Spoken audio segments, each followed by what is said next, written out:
بسم اللہ الرحمن الرحیم۔ السلام علیکم ورحمۃ اللہ وبرکاتہ۔ ناظرین محترم، آج میں عرض کروں گا مثانہ، گردے اور پتے کی پتھری۔ ان پتھری کے بارے میں پہلے بھی میری ویڈیو موجود ہے۔ بہرحال یہ پتھریاں مثانے میں ہوں، پتے میں ہوں، گردے میں ہوں، بڑی تکلیف دہ ہوتی ہیں۔ پتے کی پتھری کو گال سٹون بھی کہا جاتا ہے۔ یہ سٹون ہے، سائز میں چھوٹے چھوٹے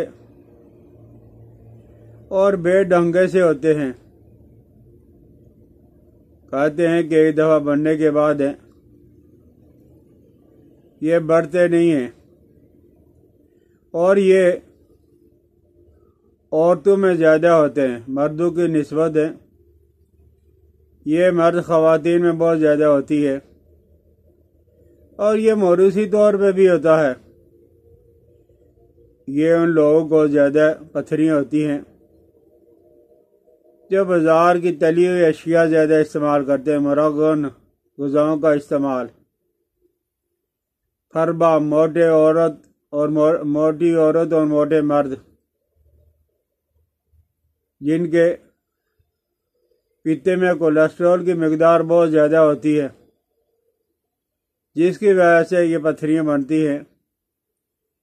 ایسے لوگوں کو، مرد ہو یا عورت، ان کی بھوک کم ہو جاتی ہے، انہیں بھوک نہیں لگتی، کھایا کھایا، نہ کھایا نہ کھایا، کوئی پرواہ نہیں ہوتی، اور ان کی گیس جو ہے وہ منہ سے نکلنا شروع ہو جاتی ہے۔ بعض لوگوں کو بخار بھی 103 تک چلا جاتا ہے، اور بعض اوقات یرکان بھی ہو جاتا ہے، اور یرکان کا امکان ہمیشہ رہتا ہے۔ اس کا مستقل علاج جب تک نہ کیا جائے تو ہمیشہ خطرہ ہی رہتا ہے، پریشانی رہتی ہے۔ اور جہاں تک مثانے اور گردے کی پتھری کا مسئلہ ہے، تو اطباء حضرات یہ کہتے ہیں کہ انگور کے پتے لے کر اس کا شربت بنا لیں، عام شربت کی طرح، اور ایسے مریضوں کو انگور کے پتوں کا شربت پلایا جائے، اسے آرام ملتا ہے۔ گوکھرو، خار خشک، یہ گوکھرو جو ہوتا ہے، اس کو باریک کر کے بکری کا دودھ مل جائے تو بہت اچھا، نہیں تو گائے کے دودھ کے ساتھ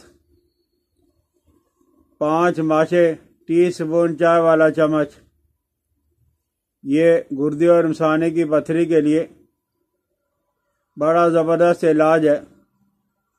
اور انگور کی جو لکڑی ہوتی ہے، انگور کی لکڑی کو جلا لیں، راکھ بنانے کے بعد، اور گوکھرو ساتھ ملا کے اسے جو 5 گرام تک استعمال کر رہے ہیں، اس سے بھی فرق پڑ جاتا ہے۔ کلونجی کو پیس کر، یعنی کلونجی باریک کر کے پھر پانی میں پیس کر، اور اس پانی میں آپ شہد ملا لیں، یہ بھی جو 5 گرام تک آپ استعمال کریں، اس سے پتھری جو وہ گل کے نکل جائے گی۔ پہاڑی علاقوں کے اندر ہے، بلکہ اب تو شہروں میں بھی مل رہی ہے، پنساریوں سے عام مل جاتی ہے۔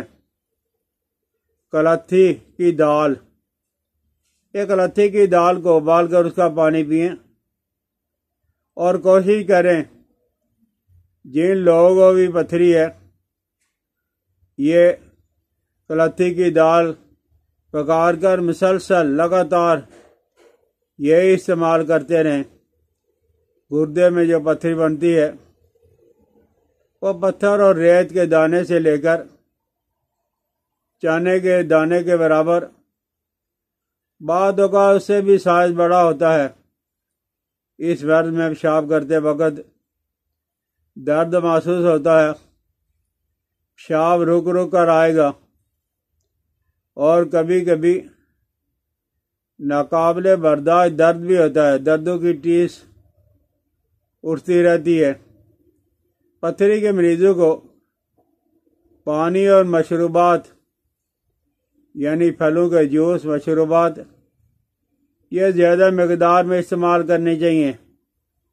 دودھ اور دودھ سے بنی اشیاء جہاں تک ہو سکے ان سے پرہیز کی جائے۔ اس میں تربوز بہت اچھی چیز ہے۔ تربوز اگر میسر آ جائے تو 2-3 گلاس آپ دن بھر پیتے رہیں۔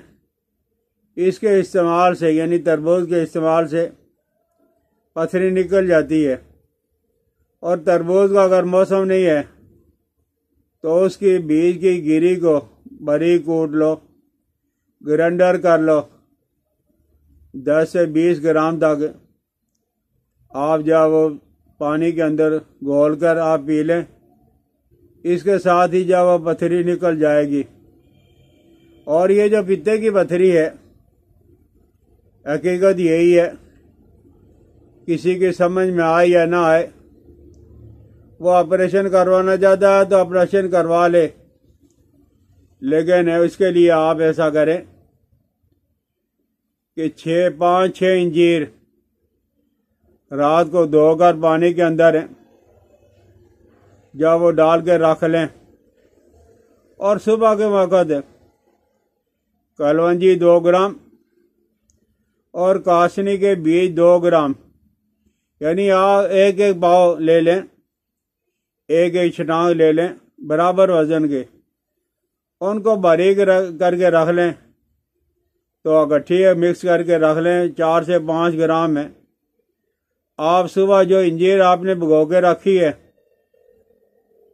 اس کے ساتھ یہ مرکب استعمال کر لیں، کاسنی اور کلونجی والا، اور اوپر سے وہ انجیر جب آپ چبا کے کھا لیں، انشاءاللہ العزیز 1.5 سے 2 مہینے، زیادہ سے زیادہ 3 مہینے لگیں گے کہ پتے کی پتھری بھی خارج ہو جائے گی اور آپ کی جان چھوٹ جائے گی۔ پتے کے اندر جو سوزش ہو رہی ہے وہ بھی جاتی رہیں گی۔ علامات ختم ہونے کے بعد آپ جا کر اکسرہ کروا کے دیکھ لیں، انشاءاللہ العزیز گردے کی جو پتے کی پتھری سے آپ کی جان چھوٹ چکی ہوگی۔ سمجھ آ جائے تو استعمال کریں، دوستوں کو استعمال کروائیں، شیئر کریں، بیل آئیکن کو دبا دیا کریں۔ مجھے اپنی دعا میں یاد رکھنا۔ السلام علیکم ورحمۃ اللہ۔